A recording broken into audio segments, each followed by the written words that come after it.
ಬರವಣಿಗೆಯ ಪುಸ್ತಕಗಳು ಅಂತಂದರೆ ಕಳೆದ 4 ವರ್ಷದಿಂದ ಸಂವಿಧಾನದ ಬಗ್ಗೆ ಬರೆದಿರೋ ಸುಮಾರು ಒಂದು 8. ನನಗೆ ಬಾಬಾ ಸಾಹೇಬ್ ಅಂಬೇಡ್ಕರ್ ಅವರು ಸಂಪೂರ್ಣ ಅಪರಿಚಿತ. ಆ ಕಾಲದಲ್ಲಿ ವೈಜ್ಞಾನಿಕ ಮನೋವೃತ್ತಿ ಬಗ್ಗೆ ಶಿಬಿರಗಳನ್ನು ಪುಸ್ತಕಗಳನ್ನು ಬರಿತಾ ಇದ್ದೆ. ಅಲ್ಲಿ ಒಂದು ಕಡೆ ವೈಜ್ಞಾನಿಕ ಮನೋವೃತ್ತಿ ಅನ್ನುವಂಥದ್ದು ನಮ್ಮ ಮೂಲಭೂತ ಕರ್ತವ್ಯ, ಅದನ್ನು ಸಂವಿಧಾನದಲ್ಲಿ ಬರೆದಿದ್ದಾರೆ ಅಂತ ಒಂದು ಸ್ಟೇಟ್ಮೆಂಟ್ ಬಂದಾಗ, ಅರೆ ಸಂವಿಧಾನದಲ್ಲಿ ವೈಜ್ಞಾನಿಕ ಮನೋವೃತ್ತಿ ಒಂದು ಮೂಲಭೂತ ಕರ್ತವ್ಯವಾಗಿ ಬರೆದಿದೆಯೇ? ಆಗ ಸಂವಿಧಾನದ ಕೃತಿಯನ್ನು ಕೈಯಾರೆ ಮುಟ್ಟಿರುವುದು. ಅದನ್ನು ಓದೋದಕ್ಕೆ ತೊಡಗಿದಾಗ ಅದರ ಇತಿಹಾಸ ಓದದೆ ಯಾವ ಪುಸ್ತಕವನ್ನು ಕೂಡ ಈ ಪುಸ್ತಕ ಓದಬೇಕು ಅಂತಾದರೆ ನೀವು ಇದರ ಹಿನ್ನೆಲೆಯನ್ನು ಮೊದಲು ಓದಬೇಕು, ಇಲ್ಲಾಂದರೆ ಈ ಪುಸ್ತಕ ಕೈಗೆ ಸಿಗೋದಿಲ್ಲ. ಇದರ ಮುನ್ನುಡಿಯನ್ನು ಓದಬೇಕು, ಅಭಿಪ್ರಾಯ ಓದಬೇಕು, ಆವಾಗಷ್ಟೇ ಈ ಪುಸ್ತಕ ನಿಮಗೆ ದಕ್ಕುತ್ತೆ. ಸಂವಿಧಾನದ ಬಗ್ಗೆ ಅದರಲ್ಲೇ ಮುನ್ನುಡಿ ಇಲ್ಲ. ಸಂವಿಧಾನದ ಬಗ್ಗೆ ನಾನು ಓದೋದಕ್ಕೆ ಶುರು ಮಾಡಿದಾಗ ಎದ್ದು ಕಂಡಂತಹ ಒಂದು ಮೇರು ವ್ಯಕ್ತಿತ್ವ ಅಂತಂದರೆ ಬಾಬಾ ಸಾಹೇಬ್ ಅಂಬೇಡ್ಕರ್. ಯಾರಿದು ಮನುಷ್ಯ? ನೋಡಿದರೆ ಅದು ಎಷ್ಟು ಡಿಗ್ರಿಗಳು, ಎಷ್ಟು ವಿಶ್ವವಿದ್ಯಾನಿಲಯದ ಡಾಕ್ಟರೇಟ್ಗಳು, ಅಚ್ಚರಿ ಆಗೋಯ್ತು. ನಾನು ಕೂಡ ತುಂಬ ಬಡ ಕುಟುಂಬದಿಂದ ಬಂದು ಏನೇನೋ ಕಷ್ಟಪಟ್ಟು ನಿಮ್ಮೆದುರಿಗೆ ನಿಲ್ಲುವಂಥ ಯೋಗ್ಯತೆಯನ್ನು ಪಡೆಯೋದಕ್ಕೆ ಹೋರಾಟ ಮಾಡಿರ್ತಕ್ಕಂಥನು. ಆದ್ದರಿಂದ ಈ ವ್ಯಕ್ತಿ ನನಗೆ ಭಾಳ ಆಕರ್ಷಕಗೊಂಡ್ರು.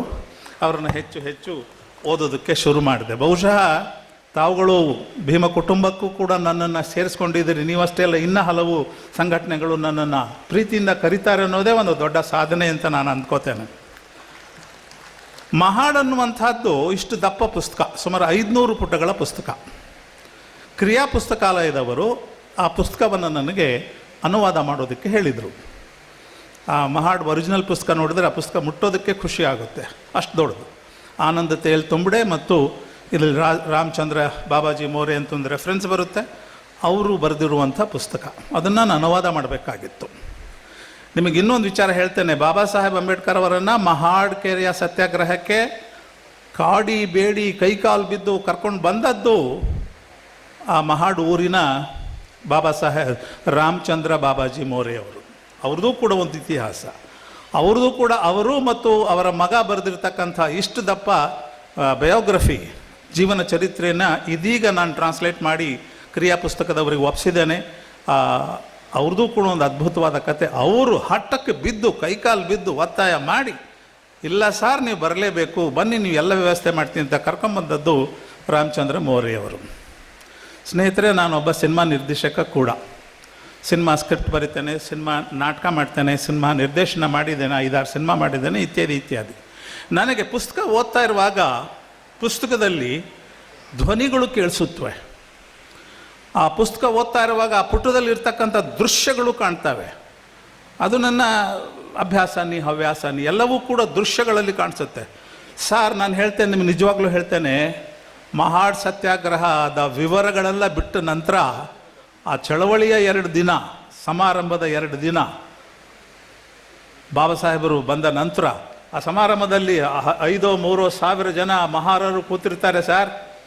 ಪ್ರತಿಯೊಬ್ಬರ ಕೈಯಲ್ಲೂ ಇಷ್ಟು ಎತ್ತರದ ಕೋಲು, ಇಷ್ಟು ಎತ್ತರದ ಕೋಲು, ಅವರ ಜಾತಿಯ ಸಂಕೇತ ಅಂತದು.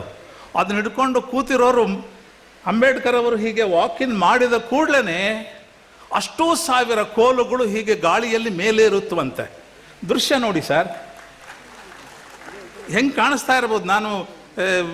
ನಾನು ಹೇಳಿದ್ನಲ್ಲ, ನಾನು ಶಾರ್ಟ್ಸ್ಗಳಲ್ಲಿ ನೋಡ್ತೀನಿ ಕಣ್ಣಿಗೆ, ನನಗೆಲ್ಲ ಮೈಯೆಲ್ಲ ಜುಮ್ ಅಂದು, ವಾಹ್ ಎಂಥ ದೃಶ್ಯಪ್ಪ. ಆ ಕೋಲುಗಳು ಗಾಳಿಯಲ್ಲಿ ತೂರ್ಕೊಂಡು ಹೀಗೆ 1000 ಕೋಲುಗಳು ಮೇಲೆದ್ದಾಗ ಅದು ಒಂಥರದ ಏಕತೆಯ ಸಂಕೇತವನ್ನು ಯಾವ ರೀತಿ ಸೂಚಿಸ್ತಾ ಇದ್ವು ಅಂತ ಕ್ಷಣ ಕ್ಷಣಕ್ಕೆ ನನಗೆ ಅದರಲ್ಲಿ ದೃಶ್ಯಗಳು ಕಾಣ್ತಾ ಇದ್ವು. ಕೊನೆಗೆ ಮೆರವಣಿಗೆ ಬಗ್ಗೆ ಹೇಳ್ತಾರೆ. ಆ ಕೆರೆಗೆ ಹೋಗುವಾಗ ಅದರದ್ದೆಲ್ಲ ಪ್ರಸ್ತಾಪ ಸ್ನೇಹಿತರು ಇದರಲ್ಲಿ ಮಾಡಿದ್ದಾರೆ. ಮೆರವಣಿಗೆಗೆ ಹೋಗುವಾಗ ಮೆರವಣಿಗೆಯ ಮೊದಲನೇ ತುದಿ, ಅಂಬೇಡ್ಕರ್ ಮತ್ತು ಸ್ನೇಹಿತರು ತುದಿ ಕೆರೆ ಹತ್ರ ಇದ್ದಾಗ ಅದರ ಹಿಂದಿನ ತುದಿ ಇನ್ನೂ ಕೂಡ ಪೆಂಡಾಲ್ನಲ್ಲೇ ಇತ್ತಂತೆ. ಅಂದರೆ ಊರಿನಲ್ಲೆಲ್ಲ ಹಾದು ಹೋಗಿ ಅಂಬೇಡ್ಕರ್ ಅವರು ಕೆರೆ ಹತ್ರ ಇದ್ದಾರೆ, ಇನ್ನೂ ಇಲ್ಲೇ ಇದೆ, ಇನ್ನೂ ಅಷ್ಟು ಜನ 30-40 ಹಳ್ಳಿಗಳಿಂದ ಸೇರಿದ್ರು ಅಂತ. ದೃಶ್ಯಗಳ ಬಗ್ಗೆ ಹೇಳುವಾಗ ನಾನು ಜಾಸ್ತಿ ಹೊತ್ತು ತಗೊಳ್ಳೋದಿಲ್ಲ, ಬೇಗ ಮುಗಿಸ್ತೇನೆ. ಭಾಳ ಮಾತಾಡೋಕೆ ಆಸೆ, ಒಬ್ಬ ಉಪನ್ಯಾಸಕ ನಾನು, ಹೆದರ್ಕೋಬೇಡಿ. ಕೆರೆ ಹತ್ರ ಬಂದು ನನಗೆ ಆ ಸ್ನೇಹಿತ ಗಂಗಾಧರ್ ಅವ್ರು ಬಂದಿದ್ದಾಗ ಅವ್ರು ಏನೇನೋ ನನ್ನ ಬಗ್ಗೆ ಹೇಳ್ಕೊತಾರೆ, ಅದೆಲ್ಲ ನಂಬೇಡಿ. ನೀವೇ ಸ್ಫೂರ್ತಿ ಮಣ್ಣು ಮಸಿ ಅದೆಲ್ಲ ಸುಮ್ಮನೆ. ನಮ್ಮ ಮನೆಗೆ ಯಾರು ಬಂದರೂ ಕೂಡ ನಾವು ಸ್ವಲ್ಪ ಹೊತ್ತು ಮಾತಾಡ್ತೇವೆ, ಅವ್ರಿಗೆಲ್ರಿಗೂ ಕೂಡ ಸಂವಿಧಾನದ ಒಂದು ಪ್ರಸ್ತಾವನೆಯ ಪೋಸ್ಟರ್ ಅಂತೂ ಕೊಡ್ತೀವಿ. ನಮ್ಮ ಮನೆಯ ಪದ್ಧತಿ, ಅದರಲ್ಲಿ ಅನುಮಾನ ಬೇಡ. ಒಂದು ಪೋಸ್ಟರ್ ಕೊಟ್ಟು 20 ರೂಪಾಯಿ ತೊಗೋತೇವೆ, ರಬ್ಬರ್ ಬ್ಯಾಂಡ್ ಫ್ರೀ ಸುತ್ಕೊಂಡು ಹೋಗಲಿಕ್ಕೆ. ಪುಸ್ತಕ ಕೊಡ್ತೇವೆ, ನಮ್ಮ ಮನೇಲಿ ಅನೇಕ ಪುಸ್ತಕಗಳಿದ್ದಾವೆ. ನಾನು ಅದನ್ನು ಓದ್ತಾ ಇರುವಾಗ ನನಗೇನು ಅನ್ನಿಸ್ತು ಅಂದರೆ, ಅಕಸ್ಮಾತ್ ಆ ಕೆರೆ ಚೌದಾರ್ ಕೆರೆ ತನ್ನ ಕಥೆಯನ್ನು ತಾನೇ ಹೇಳೋದಾದರೆ ಇವ್ರಿಗೆ ಭಾಳ ಖುಷಿಯಾಗೋಯ್ತು. ನನಗೆ ಯಾರು ಕರ್ಕೊಂಡು ಹೋಗಿದ್ರು ಅಲ್ಲಿಗೆ, ಆ ಊರು ಆ ಕೆರೆಯನ್ನು ನೋಡಿ ಕೆರೆಯೇ ಹೇಳಿದ ಕಥೆಯನ್ನಾಗಿ ನಾನೊಂದು ಕಾದಂಬರಿ ಬರೀಬೇಕು ಅಂತ ಆಸೆ ಪಡ್ತೀನಿ. ಅಂದರೆ ಗಂಗಾಧರ್ ಸರ್ ನಾಳೆ ಬೆಳಿಗ್ಗೆ ಹೋಗ್ಬಿಡ ನಡ್ರಿ ಕರ್ಕೊಂಡು ಹೋಗ್ತೀನಿ, ನಾನೇ ಕರ್ಕೊಂಡು ಹೋಗ್ತೀನಿ. ಅಷ್ಟು ಉತ್ಸಾಹ ಈಗ ಉಳಿದಿಲ್ಲ ಅನೇಕ ಕಾರಣಕ್ಕೆ. ಅದು ನನಗೆ ಅನಿಸುತ್ತೆ ಆ ಕೆರೆ ಹೇಳುತ್ತೆ, ಆ ಊರು ಯಾವುದೋ ಇದೆಯಲ್ಲ ಮಹಾಡ್ ಅನ್ನೋವಂಥ ಊರು, ಅಲ್ಲಿ ಮಳೆ ಬೀಳುತ್ತೆ ಮೇಲ್ಗಡೆಯಿಂದ ಧೋ ಅಂತ ಮಳೆ ಬೀಳುತ್ತೆ. ಬ್ರಾಹ್ಮಣರು, ಸ್ಪರ್ಶರು, ಅಸ್ಪೃಶ್ಯರು, ದಲಿತರು ಎಲ್ಲರ ಬೀದಿಗಳಿಂದ ಕೇರಿಗಳಿಂದ ಮಳೆ ನೀರು ಹರಿದು ಬಂದು ಮಹಾಡ್ ಕೆರೆಯನ್ನು ಸೇರುತ್ತೆ, ಚೌದಾರ್ ಕೆರೆಯನ್ನು ಸೇರುತ್ತೆ. ಮಣ್ಣಿರುತ್ತೆ, ಅದಕ್ಕೆ ಬಗ್ಗಡ ಇರುತ್ತೆ. ಅದೆಲ್ಲ ಸ್ವಲ್ಪ ಹೊತ್ತಾದಮೇಲೆ ಕೆಳಗಡೆ ಇಳಿದ ಮೇಲೆ ಶುದ್ಧವಾದ ನೀರು ಕುಡಿಯೋದಕ್ಕಾಗುತ್ತೆ. ಎಲ್ಲರ ಕೇರಿಗಳಿಂದ ಊರುಗಳಿಂದ ಹರಿದು ಬಂದ ನೀರು ಕೆರೆ ಸೇರಿದ ನಂತರ ಇವರು ಕುಡಿಬಾರ್ದು, ಮುಟ್ಟಬಾರ್ದು. ಕೆಲವರು ಭಾಳ ಅದ್ಭುತವಾಗಿ ಸ್ನೇಹಿತರು ನೀರನ್ನು ಕೂಡ ನಿಷೇಧ ಮಾಡುವಂಥ ಪರಿಸ್ಥಿತಿ ಇತ್ತು ಅನ್ನೋದನ್ನು ಎಷ್ಟು ಚೆನ್ನಾಗಿ ಹೇಳಿದ್ರಲ್ಲ. ನನ್ನ ಮನಸ್ಸಿನಲ್ಲಿ, ಒಬ್ಬ ಸಿನಿಮಾ ನಿರ್ದೇಶಕನ ಮನಸ್ಸಿನಲ್ಲಿ ಕೆರೆಯೇ ಆ ಕಥೆಯನ್ನು ಹೇಳಿದ ಹಾಗೆ ಅಂತ ಅನಿಸ್ಲಿಕ್ಕೆ ಕಣ್ಣಿಗೆ ದೃಶ್ಯಗಳು ಕಾಣ್ತವೆ. ಇನ್ನೂ ಬಿಟ್ಟಿಲ್ಲ, ನಾನು ಬರೀತೇನೆ, ಏನಾದರೂ ಮಾಡ್ತೇನೆ. ಇನ್ನು ನನ್ನ ಸ್ನೇಹಿತ ಗಂಗಾಧರ್ ಅವರು ನನ್ನ ಹತ್ರ ಬಂದು ಕನ್ಸಲ್ಟೇಷನ್ಗೆ ಬಂದರು, ಏನೋ ಮಾತುಕತೆಗೆ ಬಂದರು. ಇನ್ನೊಬ್ಬರು ಮುರಳಿ ಕೃಷ್ಣ ಅನ್ನೋ ಸ್ನೇಹಿತರ ಜೊತೆಗೆ ಒಂದು ಹಾಡು ಬರೆದಿದ್ದೀನಿ ಅಂದರು. ಇವೆಲ್ಲ ಇದರಲ್ಲಿ ಪ್ರಸ್ತಾಪ ಇದೆ. ಹಾಡು ಬರೆದಿದ್ದೀನಿ ಅಂದರು. ಯಾವುದ್ರ ಮೇಲೆ? ಮಹಾಡ್ ಕೆರೆಯ ಸತ್ಯಾಗ್ರಹದ ಮೇಲೆ ಹಾಡಿಯೂ ತೋರಿಸಿದರು. ತುಂಬ ಇಷ್ಟ ಆಗಲಿಲ್ಲ ನನಗೆ, ಪ್ರಾಮಾಣಿಕವಾಗಿ ತುಂಬ ಇಷ್ಟ ಆಗಲಿಲ್ಲ. ಯಾಕೆಂದರೆ ಮಹಾಡ್ ಕೆರೆ ಏನನ್ನು ಹೇಳೋದಕ್ಕೆ ತನ್ನ ಒಡ್ಲಿನಲ್ಲಿ ಇಟ್ಕೊಂಡಿದೆಯಲ್ಲ, ಆ ಎಲ್ಲ ಸತ್ವ ಆ ಹಾಡಿನ ಲಾಲಿತ್ಯದಲ್ಲಿ, ಆ ಹಾಡಿನ ರಾಗದಲ್ಲಿ ಯಾಕೋ ಬರಲಿಲ್ಲ. ನಾನು ಸಂಗೀತವನ್ನು ಅಪ್ರಿಸಿಯೇಟ್ ಮಾಡ್ತೇನೆ, ಹಾಡ್ಲಿಕ್ಕೆ ಬರೋದಿಲ್ಲ, ಬೇರೆ ವಿಚಾರ. ನಾನು ಅವ್ರಿಗೆ ಇದನ್ನು ಬಿಡಿ ನೀವು ಅಂದೆ. ಬೇಜಾರು ಮಾಡಿಕೊಂಡ್ರೋ ಏನೋ ಗೊತ್ತಿಲ್ಲ. ಹಂಗೆ ಮಾಡ್ಕೋಬಾರ್ದು ಅಂತ ಅವ್ರಿಗೆ 2 ಪುಸ್ತಕ ಕೊಟ್ಟೆ.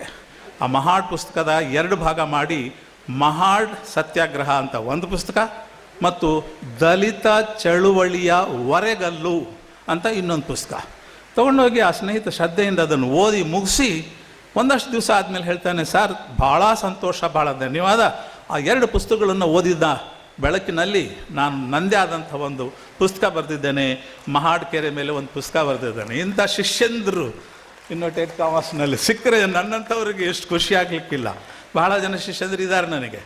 ನಾನು ಯಾವುದೋ ಸಂವಿಧಾನ ಸಾಕ್ಷರತೆ ಬಗ್ಗೆ ಅನೇಕ ವರ್ಕ್ಶಾಪ್ಗಳು 100ರ ಮೇಲೆ ವರ್ಕ್ಶಾಪ್ ಮಾಡಿದ್ದೀನಿ. ಒಂದು 8 ಪುಸ್ತಕ ಬರೆದಿದ್ದೇನೆ. ಇನ್ನೊಂದು ಭಾಳ ಹೇಳಲೇಬೇಕಾದ್ದು, ಸರ್ ತಮಗೂ ಹೇಳ್ತಾ ಇದ್ದಾನೆ, ಸಂವಿಧಾನದ ಮೂಲ ಕೃತಿ ನಿಮಗೆ ಯಾರಿಗೂ ಕೂಡ ಅಂಗಡಿಗಳಲ್ಲಿ ಸಿಗುವುದಿಲ್ಲ. ಈಗಲೇ ಹೊರಗಡೆ ಹೋಗ್ತಾ ಅಂಗಡಿಗಳಲ್ಲಿ ವಿಚಾರಿಸಿ ಸಂವಿಧಾನದಿದ್ದರೆ ಕೊಡಪ್ಪ, ಅಲ್ಲೇನೋ ಓದಿ ಅಂತ ಹೇಳಿದ್ದಾರೆ, ಓದ್ತೀನಿ ಅಂದರೆ ಸಿಗೋದಿಲ್ಲ ನಿಮಗೆ. ಸರ್ಕಾರದವರು ಮಾಡಿರ್ತಾರೆ, ಮಾರಾಟಕ್ಕೆ ಸಿಗಲ್ಲ. ಇದು ನೋಡಿ, ನನ್ನ ಹತ್ರ ಇದೆ, ಏನೋ ಕಾರಣಕ್ಕೆ ನನಗೆ ಕೊಡ್ತಾರೆ, ಆದರೆ ಮಾರಾಟಕ್ಕೆ ಸಿಗಲ್ಲ. ಈ ಎಲ್ಲ ಕಾರಣಗಳನ್ನ ಇಟ್ಕೊಂಡು ಅದರಲ್ಲಿರ್ತಕ್ಕಂಥ ಫುಟ್ ನೋಟು ಅದು ಇದು ಎಲ್ಲ ತೆಗೆದು ಬಿಸಾಕಿ ಒಂದು ಸ್ವಲ್ಪ ಸರಳಗೊಳಿಸಿ, ಸರಳ ಓದಿಗಾಗಿ ಸಂವಿಧಾನ ಅಂತ ಒಂದು ಪುಸ್ತಕವನ್ನು ಲಡಾಯಿ ಪ್ರಕಾಶನದವರು ನನ್ನ ಸಂಪಾದನೆಯಲ್ಲಿ ಮಾಡಿಕೊಟ್ಟಿದ್ದಾರೆ. ಆ ಪುಸ್ತಕದಲ್ಲಿ ಸಂಪಾದನೆ ಅಬ್ದುಲ್ ರೆಹಮಾನ್ ಪಾಷಾ ಅಂತ ಬಂದದ್ದು ನನ್ನ ಜೀವನದ ಅತ್ಯಂತ ದೊಡ್ಡ ಸಾರ್ಥಕದ ಕ್ಷಣ. ಪುಟಾಣಿ ಪುಸ್ತಕಗಳನ್ನು ಬರೀತೇವೆ, ಈಗಲೂ ಕೂಡ ಆ ಪುಸ್ತಕ ಒಂದು ಟೆಕ್ಸ್ಟ್ ಬುಕ್ ಥರ ಎಲ್ಲರೂ ಓದ್ತಾ ಇದ್ದಾರೆ, ದಯವಿಟ್ಟು ಅವು ಗಮನಿಸಿ. ಹಾಗೆ ನನ್ನ ಈ ಸ್ನೇಹಿತ ಈ ಪುಸ್ತಕವನ್ನು ಇನ್ನೊಂದು ಕೊನೆಯದಾಗಿ ಅವರು ನನ್ನ ಹತ್ರ ಬಂದಿದ್ದಾಗ ಬರೀ ಪುಸ್ತಕ, ಇನ್ನು ಈ ಸ್ಯಾಮ್ನವರಿಗೆ ಮಾತ್ರ ಭಾಳ ಕಂಗ್ರ್ಯಾಚುಲೇಷನ್ಸ್ ಹೇಳಬೇಕು. ಎಷ್ಟು ಅಚ್ಚುಕಟ್ಟು ತಾವು ಗಮನಿಸಿರ್ಲಿಕ್ಕಿಲ್ಲ. ಪುಸ್ತಕವನ್ನು ಪಬ್ಲಿಷ್ ಮಾಡೋ ಅದರಲ್ಲಿ ಇರ್ತಕ್ಕಂಥ ನನ್ನಂಥವನು ನನ್ನ ಒಂದೊಂದು ಪುಸ್ತಕ ಬಂದಾಗಲೂ ಕೂಡ ಅದೆಷ್ಟು ಪ್ರೀತಿಯಿಂದ ಹೀಗೆ ನಾನು ಮುಟ್ತೇನೆ, ನಾನು ನನ್ನ ಹೆಂಡತಿ ಈ ಥರದ ಮುದ್ದಾಗಿ ಇದನ್ನು ಇಷ್ಟು ಇದು ಒಂದು ಸೈಜ್ ಕೂಡ ಸ್ವಲ್ಪ ಬೇರೆ ಥರ ಇಟ್ಟು ಹೆಚ್ಚು ಗಮನ ಸೆಳೆಯೋ ಹಾಗೆ ಮಾಡಿ, ಅದು ಒಳಗಡೆ ಚಿತ್ರ ನೋಡ್ರಿ, ಪ್ರಿಂಟ್ ನೋಡಿ, ಲೇಖಕನ ಜೀವನ ಸಾರ್ಥಕ ಆಗಿಬಿಡುತ್ತೆ. ಸೊ ಈ ಥರ ಮಾಡಿದ್ದಕ್ಕೆ ಈ ಸ್ನೇಹಿತನಿಗೂ ನಾನು ಅಭಿನಂದನೆ ಸಲ್ಲಿಸಬೇಕು. ಆಮೇಲೆ ಇನ್ನೂ ಒಂದು ಕನಸಿದೆ ಅಂತ ಅವ್ರದ್ದು ನನ್ನ ಹತ್ರ ಮಾತಾಡಿದ್ದಾರೆ. ಇದನ್ನು ಶಾಲೆಗಳಿಗೆಲ್ಲ ಮಕ್ಕಳಿಗೆಲ್ಲ ಹಂಚಬೇಕು ಅಂತ ಅಂದ್ಕೊಂಡಿದ್ದೇನೆ ಅಂದರು. ಉಚಿತವಾಗಿ ಹಂಚಬೇಡಿ, ಉಚಿತವಾಗಿ ಹಂಚಿದರೆ ಯಾವುದಕ್ಕೂ ಬೆಲೆ ಬರೋದಿಲ್ಲ.